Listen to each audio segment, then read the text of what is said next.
sida arkaysan waxaan la joognaa walaalkeen Garaase. Garaase waa nin Soomaaliyeed oo dalkan degan oo aad ka warhaysaan xaaladiisa iyo caruur ka maqnayd kadibna isaga dalka laga dhoofinayay maanta maalin farxadeed waxaan la kulmay isagoo afartiisa caruurta la jooga xarun ku taala xaafadda Greenland waa farxad waxaan weydiinaynaa Garaase dareenkaaga naga hor الحمد لله مركو ورئيسة ونحمده ونستعينه من شرور أنفسنا ومن سيئات أعمالنا وحمد إسكالا إيبي سبحانه وتعالى سي دتكن إلى فدية أو أفرته تاس إله وما دعنا يكون وإحنا ترى أمود سوماليت واحترمنا الله كديه سيدرونتا وما الفرحة وين وأنا لكم مي دتك إله سي أيجينا وأكون أكفدي سيدا ماركتامبا ما تاريخها أو محاكورة هذا لوانا كدير مركي اللي المهجن ولا يعرف يا ودنا كان يسقبح أيها ماركتا نسيبنا وحنا سيدي الجد اللي قبتي الله هذا لو بلد اللي جوجا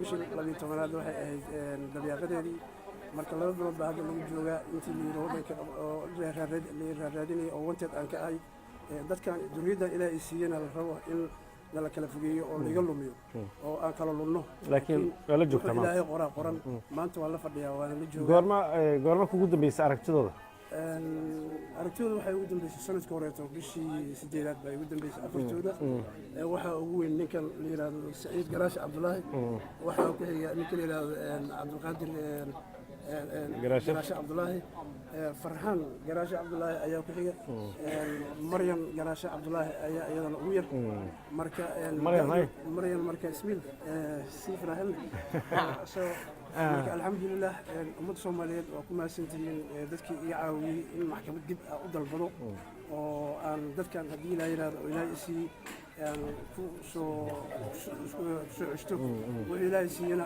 qofku wuxuu rabbi siiyana cidna kama qaadi karto wuxuu ilaahay u diidana cid siin karta malaha markii hore oo caruurta ku imaan jireen waa la socon jiray maanta kaligaa lagu siiyay caruurta kaligaa la jooga maxaa isbedelay jaal xasan horta wariye xasan waa maasan tahay sidii kaalinta lahayd uga soo qayb qaaday iyaga loo soo qayb qaadatay halganka iyo maxaa ku dhaha baahinta qisadan igu dhacday dhammaan saxaafadda Soomaaliyeed haddeertaana maxaa ku yiraahdaa maanta nasiib wanaag waxaan nasiib u yeeshay markii labaad inaad iga qaado waraysi oo aan la fadhiyo duriyada ilaahay siiyey alxamdulillahi rabbil caalamiin marka waa ku maasantihiin sida maaragtay iga caawiseen waxaan noo sheegtaa qarashkii ku baxay maxkamadaas oo ahayd 150,000 oo waliba waxaa aad u mahadcelinayaa gabdhaha la yiraahdo ummahatul khayr oo si fiican igu bintiday oo lacagta inta badan iga bixiyay waan ka mahadcelinayaa duriyada Soomaaliyeed oo ilaahayna siiyayna waxa weeye oo islaamkaana ilaahay waxaan ka baryaa inuu islaamnimada ku soo celiyo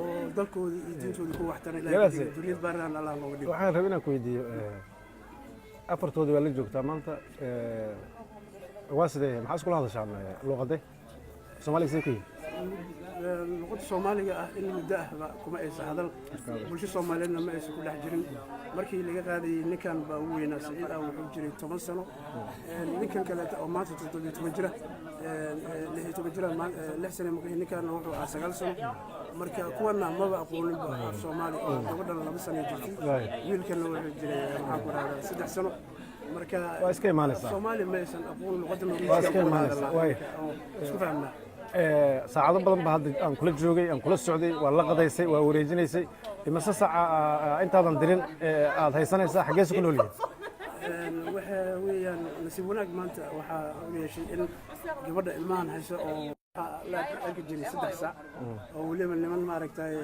la kala ilaaliyo waxaan ku wada hadlaynay inaan leeyahay sii soo laabtay iyo aabaana macnaha waxyaabo noocaas maanta kaligaa wala maanta kaligaa waa la kulmay ma sha Allah bal aan la hadlo aan Saciid Cabdallah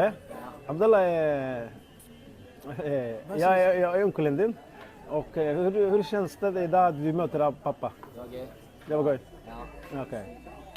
Det var länge sedan? Ja, det var länge sedan. Slack hårt ja pappa. Och så är du väldigt glad att möta honom Ja, idag? det var jag väldigt glad. Okej. Kommer du att fortsätta? Ja. Det kommer att fortsätta. Adela, är du glad att möta pappa? Ja, väldigt. Du då? Ja, väldigt glad. Med mig till mig däck. Är du glad och med mig i safari? Inte sant, ja. Du är väldigt glad att möta pappa, ja. Och du är Elsa, inte sant? Ja. Du heter? Said. Said, hur gammal är du? 18 år. Du blir 18, ja. Du blir 18 snart. Styrgut, ja. Ja, okej. Så snart ska du ut och jobba? Ja, snart ska jag göra. Okej. Hur känns det att du sitter med pappa idag med andra bröder och syster? Ja, det var kjempegøy. Ikke sant? Kjempegøy å få med til pappa. Vet du var vi är idag? Vilken bydel? Vi er i Grønland, Grönan. som har vært der for min pappa for lenge siden. Du känner till det? Det är Grönan här? Okej. Och så kan bara spara dere. Ja. Pappa har bott här länge och dere har hört säkert att han blir utvist från Norge. Ja. Vad tänker dere när dere hör att pappa skulle utkastas från Norge? Det er trist. Det er trist. Ja. Og at jeg har tenkt å sende ut pappa. Det blir liksom det blir rart å miste faren, liksom. Det er pappa. Det blir en helt annen følelse. Du vill inte det? Nei. Du har ju lilla syster här. Dere bor ju i forskjellige sted, ikke sant? Ja, de tre bor sammen. Du bor i andre sted. Har du kontakt med de andre, du? Som er eldre? Du ringer ofte? Og så besøker vi andre sammen.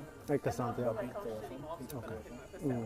Lycka till och dere är ju från Somalia och dere bor i Norge.